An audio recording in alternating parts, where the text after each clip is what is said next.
Happy Sunday, everybody. I wanted to talk to you a little bit about crates and crate therapy. You know, so many of us get our dogs and we romanticize having a dog and thinking that every time we walk in the house, everything's going to be wonderful, especially with a puppy. We have a puppy and we want to leave the house. We want them to be safe.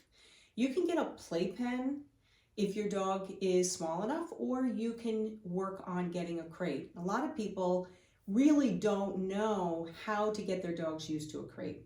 So I like to associate the crate with really, really good things. So I get a Kong, I put a little bit of peanut butter in there. I'm asking you to please check the label on your peanut butter. Make sure it's only peanuts or peanuts and salt, no sugars, no hydrogenated oils, and certainly no artificial sweeteners like xylitol.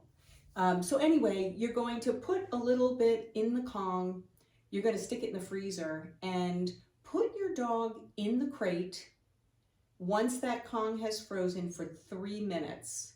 So you're going to say crate up or crate, whatever, teach them a word, a good word, put them in the crate for 3 minutes, let them enjoy themselves. They're going to be smelling, they're going to be licking, they're going to be relaxed.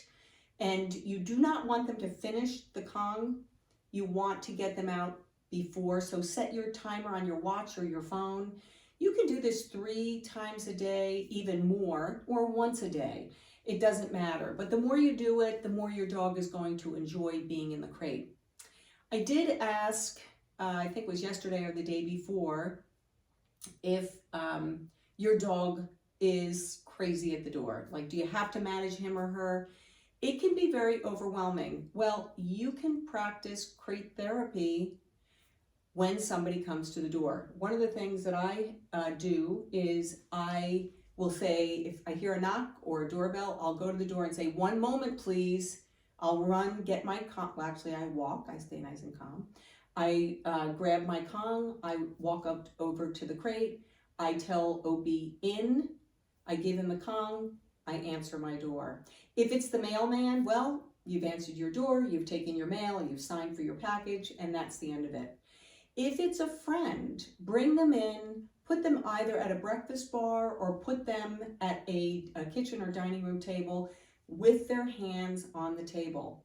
Have them ignore your dog, and when it's time that you feel that the energy is very relaxed, kind of like that time where you are ready to sit down and join them, you're going to kindly walk over to the crate, you're going to let your dog out, and the person that is visiting is going to be instructed not to pet them.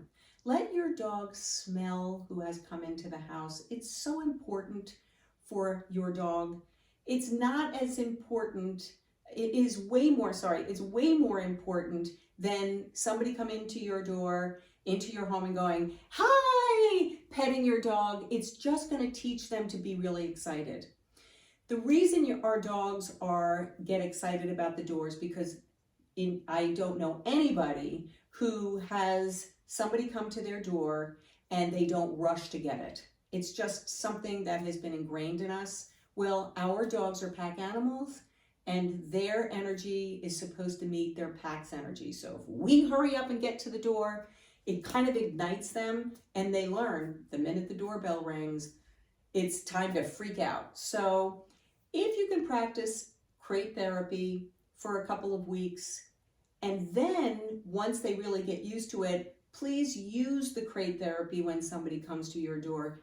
You will so appreciate the calmness, and you will not have to manage your dog. Some of our dogs are big and it's really hard to manage them. So try this and please let us know how it goes.